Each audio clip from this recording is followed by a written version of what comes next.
untuk mendapatkan kebahagiaan di dalam rumah tangga, para ulama telah menyebutkan beberapa poin-poin tertentu. Namun semua poin ini kembali kepada satu kaidah. Di dalam pernikahan, di dalam menjalankan bahtera rumah tangga, maka jemaah yang dimuliakan oleh Allah, sebagai seorang pasangan, apakah suami ataupun istri, maka yang wajib bagi kita adalah untuk kita menunaikan apa yang menjadi kewajiban kita. Kalau kita seorang suami, tunaikan kewajiban kita sebagai suami. Mencari nafkah, menjaga anak dan istri, memberikan kepada mereka sandang, pangan, dan papan. Itu istilah orang Jawa, sandang. Berikan kepada mereka pakaian untuk mereka pakai. Berikan kepada mereka pangan, makanan, kecukupan, nafkah untuk kehidupan mereka. Dan yang ketiga adalah papan. Berikan kepada mereka tempat tinggal, tempat berteduh, agar mereka bisa hidup dengan nafkah yang kita berikan. Jemaah yang dimuliakan oleh Allah, suami itu mesti memenuhi ini. Maka janganlah dia menjadi seorang yang menelantarkan kewajiban. Adapun yang namanya hak yang mesti kita dapatkan, maka itu kalau kita tidak dapatkan di dunia, pasti Allah Subhanahu wa taala tidak sia-siakan di akhirat. Maka jemaah yang dimuliakan oleh Allah, tunaikan kewajiban dan jangan terlalu banyak menuntut hak. Saya mesti dapat ini. Saya harus dapatkan ini. Kenapa saya belum mendapatkan ini? Terlalu banyak menuntut hak, lupa dengan kewajiban. Maka laksanakan kewajiban, jangan terlalu banyak menuntut hak. Karena hak itu jika Allah tidak memberikannya di dunia, pasti Allah berikan di akhirat. Allah berfirman, wallahu la yudhi'u ajral muhsinin. Sesungguhnya Allah tidak akan menyia-nyiakan kebaikan seorang muslim, seorang yang beriman, yang telah melakukan kebaikan. Maka sabar, jemaah dimuliakan oleh Allah. Di dalam rumah tangga, itu akan banyak ujian di dalamnya. Ujian menghadapi seorang istri, ujian menghadapi anak-anak, ujian menghadapi para tetangga, ujian menghadapi orang tua, ujian menghadapi teman-teman. Ini akan kita dapati tatkala kita sudah berada di dalam rumah tangga bersama istri kita. Ini semua akan kita dapati. Dan pernikahan itu adalah ibadah yang terus-menerus akan berjalan, sangat panjang waktunya, sampai maut memisahkan kita. Sampai kematian yang akan menjadi pemisah antara kita dengan pasangan kita nanti. Maka jemaah yang dimuliakan oleh Allah, seorang yang telah memiliki pasangan di dalam kehidupan rumah tangganya, maka hendaknya dia melaksanakan kewajiban dan jangan terlalu banyak menuntut hak. Maka para ulama telah menyebutkan beberapa rahasia agar rumah tangga seorang itu bahagia, atau disebut dengan sakinah, mawaddah, warahmah. Sakinah itu artinya tenang. Rumah tangganya akan senantiasa tenang. Apapun badai yang menerpa, ujian apapun yang turun, apapun musibah yang Allah turunkan, rumah tangganya akan senantiasa tenang dan tidak mudah untuk terpecah, tidak mudah untuk seorang suami mengucapkan cerai di dalam rumah tangganya. Kemudian mawaddah, rumah tangganya penuh dengan kasih sayang. Dan inilah jamaah yang dimuliakan oleh Allah, seorang yang memasuki bahtera rumah tangga atau seorang yang menjalankan bahtera rumah tangga ini, mereka mesti memiliki sifat sayang menyayangi terhadap pasangannya, saling peduli, warahmah, demikian pula saling mengasihi. Ini tujuan pernikahan. Oleh karena itu, jamaah yang dimuliakan oleh Allah, kiat yang pertama yang mesti kita tempuh khususnya bagi para suami, untuk mendapatkan rumah tangga yang berbahagia, suami mesti giat untuk belajar ilmu agama. Ini khusus PR bagi kita ini, menjadi rapor merah bagi kita. Seorang suami harus giat untuk belajar ilmu agama, jamaah. Orang yang memiliki harta yang banyak, dia bisa memberikan apa saja kepada pasangannya, kepada istrinya, maka itu semua akan sia-sia jika dia tidak memahami ilmu agama. Seorang yang mereka memasuki bahtera rumah tangga, memimpin keluarga, bagi para suami, mereka harus belajar ilmu agama. Kalaulah bukan karena ilmu agama, jamaah, dan juga pertolongan dari Allah, maka rumah tangga itu akan cepat sekali hancur. Karena ilmu agamalah sehingga kokoh rumah tangga itu. Ketika ada permasalahan, ketika ada badai yang menerpa, seorang laki-laki ini bersabar dan dia mampu untuk bersikap sebaik-baik mungkin menghadapi permasalahan di dalam rumah tangganya. Kenapa? Belajar ilmu agama. Kata Nabi SAW, kullukum ra'in wa kullukum mas'ulun an ra'iyatih. Setiap di antara kalian adalah pemimpin. Seorang suami pemimpin untuk istrinya. Dia pemimpin untuk memimpin keluarganya. Dia pemimpin untuk menjaga rumahnya. Wa kullukum mas'ulun an ra'iyatih. Dan setiap pemimpin, kata Nabi, akan ditanya tentang bagaimana dia mengurusi orang yang dia pimpin, tentang kepemimpinannya. Apakah Anda sudah menjadi suami yang menegakkan nilai-nilai ketakwaan? Apakah Anda telah memberikan peringatan kepada anak-anak kita, kepada istri kita, tatkala mereka terjatuh dalam dosa? Apakah kita telah memberikan kepada mereka wejangan-wejangan nasihat? Ini semua akan dipertanggungjawabkan, ma'asyiral muslimin, di hadapan Allah.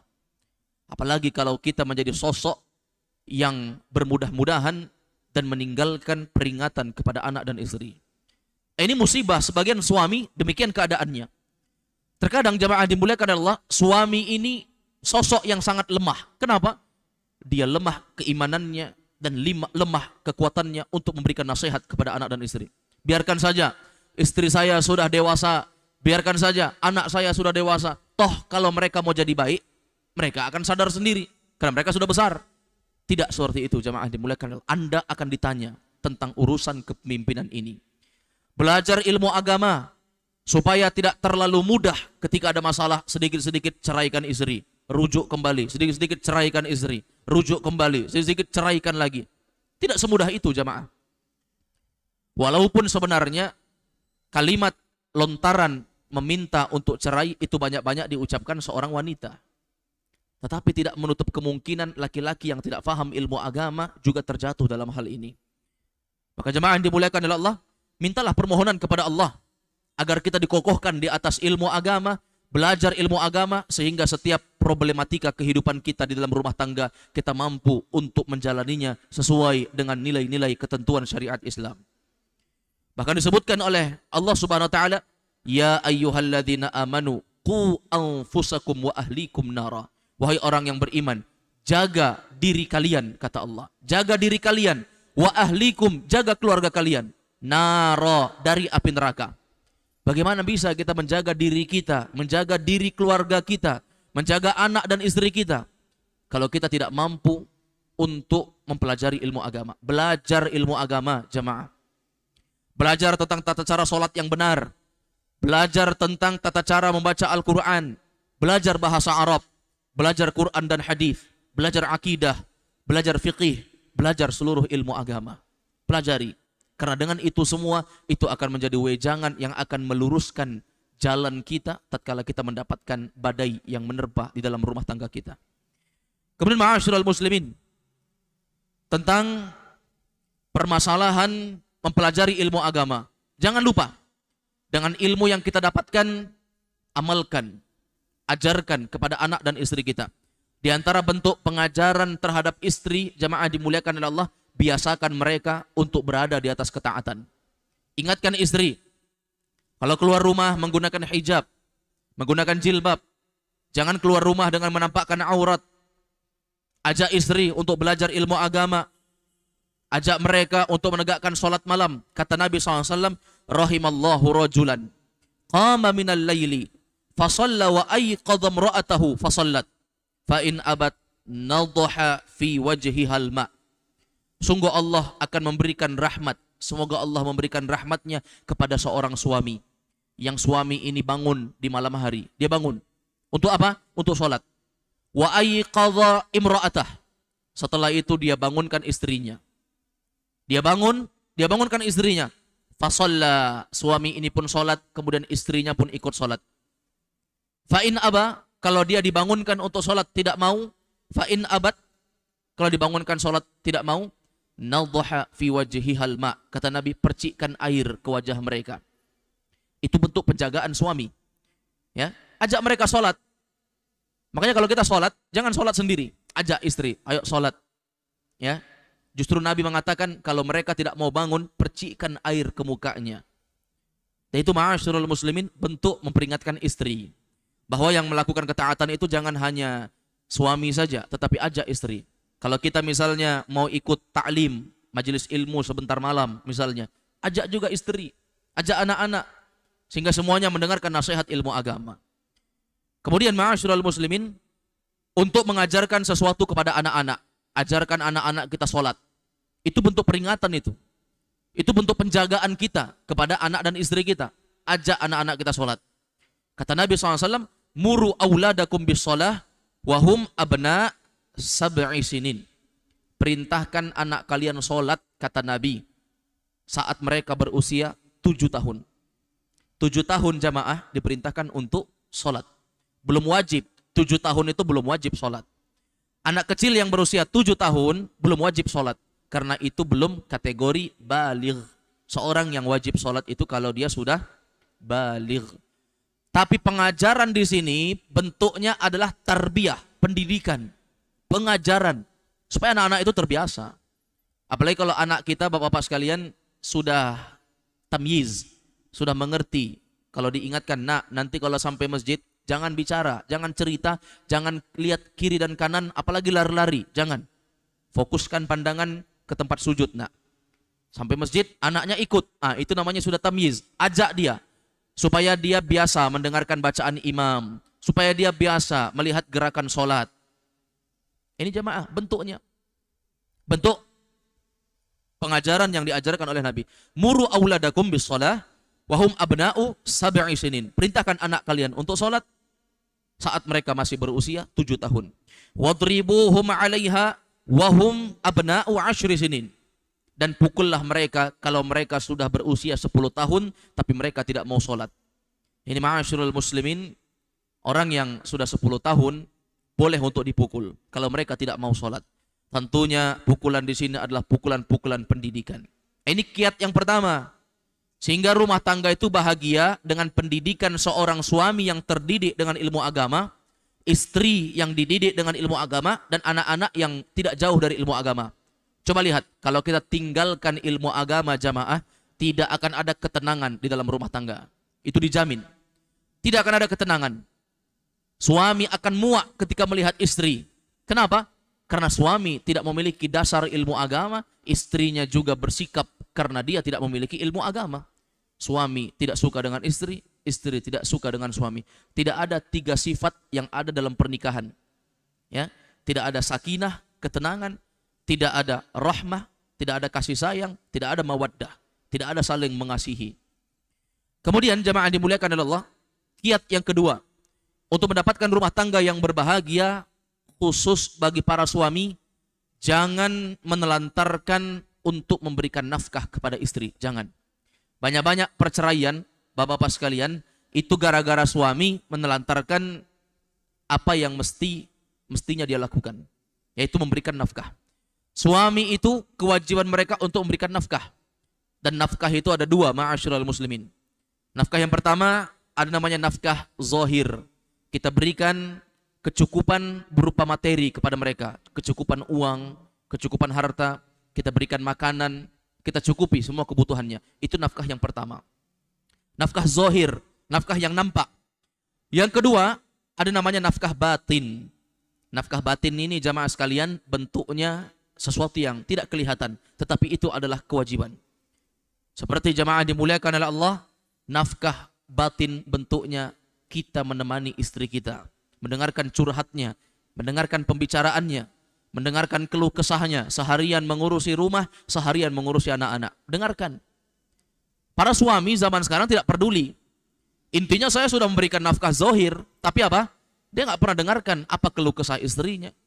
Dia nggak pernah mendengarkan apa curhatan istrinya, apa masalah istrinya dalam mengurus anak-anak. Dengarkan.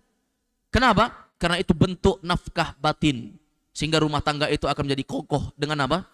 Dengan nafkah zohir dan batin tadi. Ini jamaah yang dimuliakan oleh Allah SWT.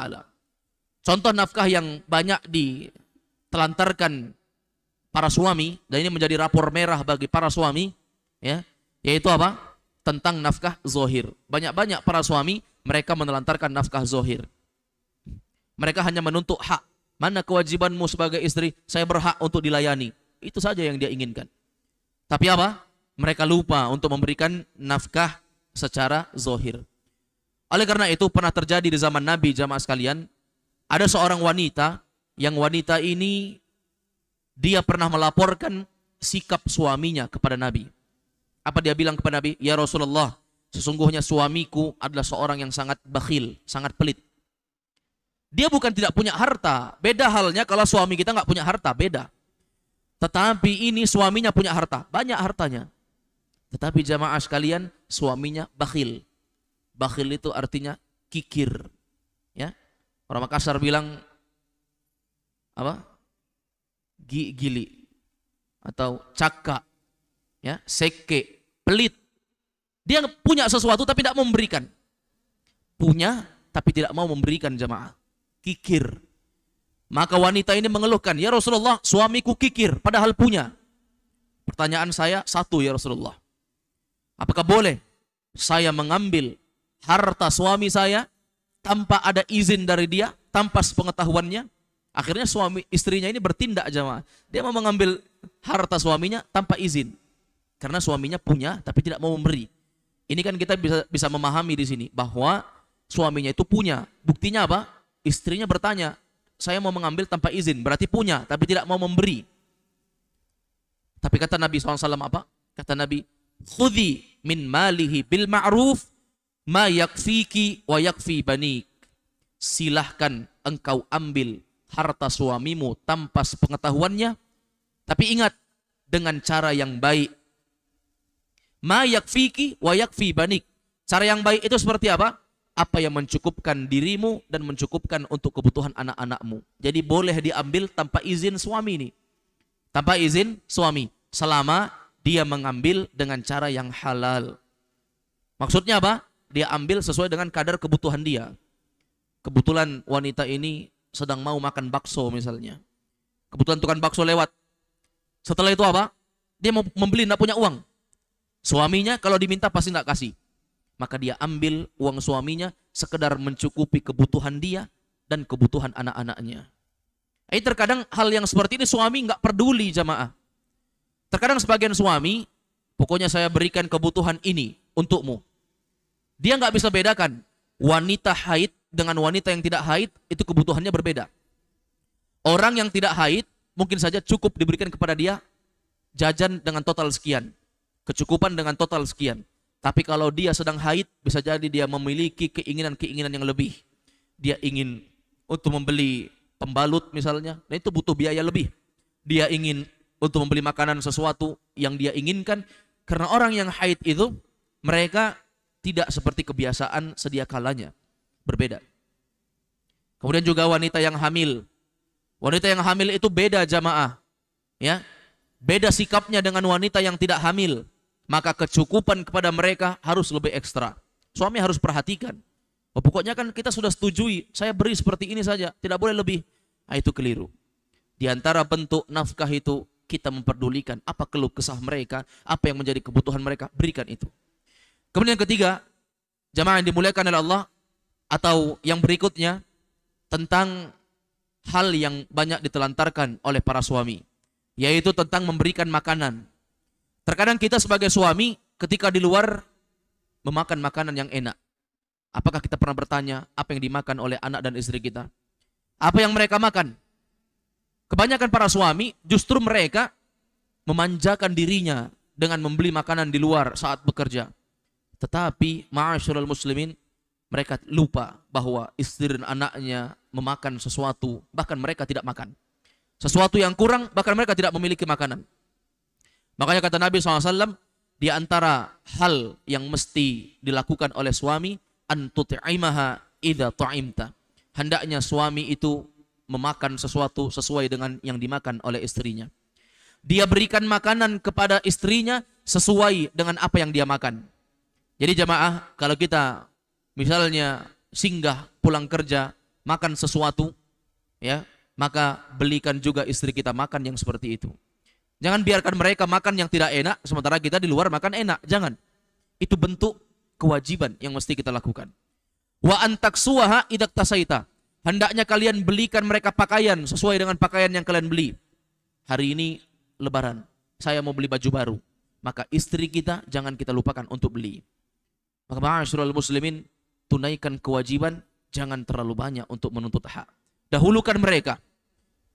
Karena jemaah yang dimuliakan oleh Allah, fitrah seorang suami itu mencari nafkah. Istrinya tidak akan mendapatkan penghasilan kecuali dari suami. Pernah nggak kita berpikir, istri kita ini nggak ada yang ngasih, kecuali apa? Kecuali kita sebagai suami. Dia tidak akan dikasih oleh orang tuanya, apalagi dikasih oleh teman-temannya. Itu tidak akan mungkin, kecuali istri kita bekerja. Tetapi kalau istri kita tidak memiliki pekerjaan, ya, dia mengharapkan uang suami, dan suami menantarkan kewajiban, maka bagaimana kalau yang seperti ini? Makanya ma'asyiral muslimin, banyak para istri yang menuntut cerai. Kenapa? Karena permasalahan nafkah ini. Dan banyak kasus perceraian itu di pengadilan agama, apa kasusnya coba? Ya, kalau enggak kekerasan KDRT, pasti apa? Penelantaran terhadap nafkah, itu saja. Sehingga bahtera rumah tangga itu akan hancur dan tidak akan kembali lagi. Kemudian ma'asyiral muslimin, di antara kiat seorang hamba untuk mendapatkan kebahagiaan di dalam rumah tangganya, yaitu khusus bagi seorang istri, mereka tidak boleh menentang ucapan suami dan mereka wajib taat kepada suami. Wajib taat. Kalau itu adalah kebaikan. Tapi kalau itu adalah bentuk pelanggaran terhadap agama Allah, tidak boleh taat. Karena Nabi mengatakan, la ta'ata li makhluqin fi ma'siyatil khaliq. Tidak boleh taat kepada makhluk untuk memaksiati Allah. Jangan. Tidak boleh istri kita mentaati kita kalau yang kita perintahkan maksiat. Kita perintahkan mereka, kalau kamu keluar rumah, jangan pakai jilbab. Itu maksiat. Ya, maka istri tidak boleh untuk mentaatinya. Kamu ini tidak taat kepada suami. Suami perintahkan keluar rumah tidak pakai jilbab, kamu pakai jilbab. Maka jamaah yang dimuliakan Allah, itu bentuk kemaksiatan. Anda memerintahkan istri Anda kemaksiatan, kemudian dia menentang, dia berpahala, Anda mendapatkan dosa. Bukan dikatakan dia tidak taat. Kenapa? Karena tidak boleh taat kepada makhluk untuk bermaksiat. Makanya para wanita, kalau mereka mau masuk surga jamaah, mudah sekali. Ini sampaikan kepada istri-istri kita ini. Wanita kalau mau masuk surga gampang, tinggal lakukan 4 amalan. Kata Nabi, idza shallatil mar'atu khamsaha wa shamat syahraha wa hafizat farjaha wa ata'at ba'laha qila laha udkhulil jannata min ayyi abwabil jannati syi'ti. Kata Nabi, apabila wanita memperhatikan salat 5 waktunya, wa shamat syahraha, yang kedua dia rutin puasa di bulan Ramadan, yang ketiga wa hafizat farjaha, dia jaga kemaluannya, dia tidak berzina, dia menjaga kemaluannya. Yang keempat, wa ata'at ba'laha, dia taati suaminya. 4 aja jamaah. Salat, puasa di bulan Ramadan, menjaga kemaluan, taati suami. 4 perkara ini kata Nabi, kalau dia lakukan, qila laha, di akhirat nanti akan ada suara yang berkata, udkhulil jannah, masukkan wanita ini ke dalam surga, min ayyi abwabil jannati syi'ti, dari pintu surga mana saja yang dia mau. Sampaikan kepada mereka bahwa ketaatan kepada suami itu adalah bentuk jalan pintas menuju surga. Wanita mau masuk surga, mereka nggak diperintahkan untuk berjihad sehingga mereka mati di jalan Allah menjadi mujahid. Tidak. Beda laki-laki. Laki-laki masuk surga jamaah harus jihad dulu. Mati jadi mujahid di jalan Allah, mati syahid. Baru mereka mendapatkan surga. Wanita hanya melaksanakan perkara-perkara yang ringan. Salat, puasa, jaga kemaluan, taati suami. Tidak usah yang lebih. Taati suami. Qila laha udkhulil jannata min ayyi abwabil jannati syi'ti. Maka Nabi SAW memberitakan, akan diserukan kepada wanita ini, masuklah Anda ke dalam surga dari pintu surga mana saja yang Anda sukai. Kemudian jemaah dimuliakan Allah, kiat yang terakhir yaitu kiat yang keempat untuk mendapatkan rumah tangga yang berbahagia, maka seorang istri tidak boleh untuk bergampangan meminta cerai. Jangan terlalu bergampangan untuk meminta cerai. Ingatkan istri kita, jangan terlalu gampang meminta cerai. Kata Nabi SAW, ayyuma mra'atin sa'alat zawjaha talaqan fi ghairi ma ba'sin faharamun 'alaiha raihatul jannah. Wanita mana saja, kata Nabi, yang dia suka menuntut cerai kepada suaminya pada hal-hal yang sebenarnya syariat tidak membolehkan untuk dia minta cerai. Bukan karena alasan syar'i. Kata Nabi, faharamun 'alaiha raihatul jannah. Haram bagi dia untuk memasuki surga. Haram jamaah. Kalau ada seorang wanita yang suaminya telah menjalankan ketaatan kepada Allah, tapi wanita ini suka menuntut cerai, padahal suaminya baik, taat kepada Allah, maka haram bagi dia mencium bau harumnya surga. Jangankan masuk, mencium bau harumnya saja itu sudah diharamkan. Maka jangan bermudah-mudahan. Terlebih lagi para suami yang sangat mudah menceraikan istrinya. Ini rapor merah bagi para suami.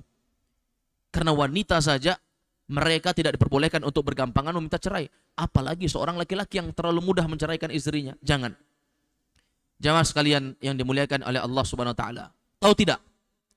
Kenapa cerai, talak itu sah jika suami yang mengucapkan kepada istrinya, saya ceraikan kamu, sah, talak, terhitung talak satu. Tapi kalau istri, saya ceraikan kamu kepada suaminya, tidak sah talaknya. Karena talak itu akan sah jika diucapkan oleh suami. Kenapa demikian? Kenapa Allah memberikan beban tanggung jawab itu di tangan suami? Jawabannya, jamaah yang dimuliakan oleh Allah, karena Allah tahu suami itu adalah sosok yang kuat, yang tidak pelin-pelan dan tidak mudah untuk menceraikan istrinya. Coba bayangkan, kalau cerai itu sah di tangan wanita, sudah. Ya, tingkat perceraian itu akan banyak. Ada masalah sedikit, sudah, kita cerai saja. Suami terlambat pulang kerja sedikit, cerai saja. Suami kurang memberikan nafkah, cerai saja. Selesai. Ya. Tapi karena kekokohan laki-laki, Allah tahu bahwa laki-laki itu adalah makhluk yang kuat. Makanya ini dicurigai ini. Kalau ada laki-laki ada masalah sedikit, cerai. Hanya gara-gara istrinya tidak bisa menemaninya. Mungkin karena sakit atau terlalu capek, sudahlah, kita cerai saja. Hanya masalah sepele. Hanya masalah karena istrinya tidak membuatkan minuman untuknya ketika pulang dari pekerjaannya. Sudahlah, cerai saja. Hanya masalah kecil. Na'udzubillah, kebodohan, kelemahan, serta tidak adanya sifat kelaki-lakian terhadapnya. Seorang laki-laki itu memiliki sifat yang kuat, hati yang kuat, keimanan yang kuat. Bahkan Nabi SAW menyebutkan laki-laki itu ya adalah satu, sementara perempuan untuk menyamai laki-laki yang satu, mereka harus berkumpul menjadi dua. Dua perempuan baru bisa menyamai satu laki-laki. Saking kuatnya laki-laki itu. Maka jemaah dimuliakan oleh Allah Subhanahu wa taala, tentang perkara perceraian ini hendaknya kita berhati-hati. Itu salah satu bentuk bagaimana Nabi SAW menjamin kebahagiaan untuk seorang yang telah menjalani bahtera rumah tangga. Jangan terlalu gampang minta cerai. Dan ingat jemaah, cerai itu adalah dosa yang paling ditunggu-tunggu oleh iblis laknatullah alaih. Perceraian. Iblis tidak akan menganggap seorang hamba itu terjatuh dalam dosa besar kalau dia hanya membunuh, hanya berzina, hanya ghibah, hanya durhaka kepada orang tua. Tidak. Itu kecil di mata iblis. Oleh karena itu Nabi mengatakan, inna iblis yadha'u arsyahu 'alal ma'. Iblis meletakkan singgasananya di atas air. Tsumma yab'atsu sarayahu. Setelah itu iblis akan mengutus bala tentaranya. Ya. Syaitan-syaitan akan diutus, kamu sesatkan orang di sana, sesatkan orang di sana. Beribu-ribu syaitan akan diutus kepada manusia untuk menyesatkan manusia. Kemudian disebutkan oleh Nabi, fa'adnahum minhu manzilatan fitnah. Atau fa'adnahum minhu manzilatan a'dhamuhum fitnah. Maka syaitan yang diutus tadi sebagai tentaranya iblis, mereka akan menjadi syaitan yang terbaik di mata iblis kalau dia berhasil menciptakan fitnah yang sangat besar. Fayaqul, maka Nabi mengatakan, menceritakan tentang keadaan syaitan. Syaitan sudah diutus banyak. Kembali mereka kepada iblis, mengatakan, fa'altu kada wa kada. Ya iblis, aku telah melakukan ini, aku telah berhasil membuat orang ini durhaka sama orang tuanya. Yang lain datang lagi, aku berhasil membuat orang ini durhaka sama orang tuanya. Datang lagi, orang ini berhasil membuat permusuhan di tengah-tengah saudaranya. Aku berhasil membuat orang ini mencuri, aku berhasil membuat orang ini berzina, aku berhasil membuat orang ini membunuh orang lain. Dosa-dosa besar. Tapi ingat jamaah, kata iblis apa? Ma sona'ata syai'a. Kamu belum melakukan apa-apa. Padahal dosa besar ini. Durhaka, zina, membunuh, ghibah, hal-hal yang lain. Tapi kata iblis apa? Kamu belum melakukan apa-apa. Masih dianggap kecil oleh iblis. Datang lagi syaitan yang berikutnya. Dia katakan, ya iblis, ma taraktuhu hatta farraqtu bainahu wa baina imra'atihi. Wahai iblis, aku tidak tinggalkan orang ini yang aku goda ini sampai akhirnya dia menceraikan istrinya. Aku nggak tinggalkan dia sampai akhirnya dia ceraikan istrinya. Selesai kalau sudah cerai. Apa kata iblis? Ni'ma anta, mantap perbuatanmu, hebat. Dipuji oleh iblis. Orang syaitan yang berhasil membuat manusia membunuh nggak dipuji. Yang berhasil membuat manusia berzina nggak dipuji. Tapi yang dipuji perceraian. Coba lihat jamaah. Kenapa perceraian ini lebih disenangi oleh iblis dibandingkan zina, membunuh, durhaka sama orang tua? Kenapa? Karena perceraian itu akan menimbulkan masalah-masalah yang lebih besar. Kalau orang berzina, dosanya satu aja, zina. Kalau orang membunuh, dosanya satu aja, membunuh. Kalau orang durhaka sama orang tua, dosanya satu aja, durhaka saja. Tapi kalau perceraian sudah terjadi, akan muncul dosa yang banyak. Akan muncul ghibah, saling membicarakan aib, muncul dengan perceraian. Suami akan menyebutkan, istriku itu seperti ini, ceritakan. Istrinya juga cerita, suamiku seperti ini, ceritakan. Muncul ghibah, muncul. Kedua, muncul caci maki. Suami akan mencaci habis-habisan istrinya, bahkan keluarganya akan dicaci maki. Istri juga sebaliknya, dia akan mencaci suaminya dan akan mencaci keluarga suaminya. Caci maki. Yang ketiga, akan terjadi kesyirikan. Masing-masing saling datang ke dukun, sihir menyihir, santet menyantet, santet suami saya, santet istri saya. Syirik akan terjadi. Yang keempat, akan terjadi pembunuhan. Pembunuhan karena caci maki, benci, hasad, dengki. Akhirnya apa? Terjadi pembunuhan. Suami menginginkan untuk membunuh istri, istri menginginkan membunuh suami. Akan terjadi masalah yang besar. Dengan apa? Perceraian. Oleh karena itu iblis tidak ingin menggoda kita jatuh kepada semua maksiat. Tidak. Tapi satu maksiat saja. Satu maksiat saja. Sehingga dengan satu maksiat itu seorang hamba akan terjatuh dengan cabang-cabang maksiat. Dan ingat jamaah yang terakhir. Di antara talbis iblis, di antara tipu daya iblis untuk menyesatkan manusia, yaitu iblis akan membuat manusia itu malas belajar ilmu agama. Makanya jamaah, sarana-sarana atau tempat-tempat yang dipakai untuk diadakan majelis ilmu, belajar ilmu agama itu sepi. Tapi coba lihat kalau diadakan konser-konser, ya, kalau diadakan pentas-pentas maksiat, ramai yang ikut. Kenapa? Karena manusia senang dengan hal-hal yang berbau maksiat. Tapi ingat, majelis ilmu sedikit. Ingat, iblis akan menjerumuskan manusia kepada dosa, bermalas-malasan untuk belajar ilmu agama. Kenapa? Kalau manusia sudah malas belajar ilmu agama, maka iblis akan mudah membuat mereka terjatuh dalam maksiat yang lain. Orang kalau nggak paham ilmu agama, dia akan mudah untuk terjatuh dalam dosa, akan mudah bertransaksi dengan transaksi riba, akan mudah berjual beli dengan yang haram, akan mudah untuk berzina, membunuh, berghibah, caci maki, hasad, dengki dan yang lain. Karena nggak belajar ilmu agama. Oleh karena itu jamaah, kalau rumah tangga kita diberikan oleh Allah SWT ketaatan untuk kita bisa menjadi orang yang giat untuk belajar ilmu agama, pasti dunia, alam barzakh dan negeri akhirat kita dan juga keluarga kita akan selamat, akan berbahagia. Semoga yang sedikit ini bermanfaat kepada seluruh jamaah sekalian yang hadir di tempat ini dan khususnya kepada diri kami pribadi. Kita mohon kepada Allah, semoga Allah Subhanahu wa taala memberikan kebahagiaan, keistiqomahan, ya, sikap sakinah, demikian pula sifat mawaddah, ya, dan juga sifat rahmah kepada rumah tangga kita, dan semoga Allah memberikan kekuatan untuk kita semua bisa semangat belajar ilmu agama, melaksanakan kewajiban dan mengamalkan segala apa yang telah kita ketahui sesuai dengan petunjuk Nabi sallallahu alaihi wasallam. Hada wa sallallahu wasallama ala nabiyina Muhammad wa ala alihi wa sahbihi wasallam. Kita tutup dengan doa kafaratul majlis. Subhanakallahumma wa bihamdik asyhadu an la ilaha illa anta astaghfiruka wa atubu ilaik. Assalamualaikum warahmatullahi wabarakatuh.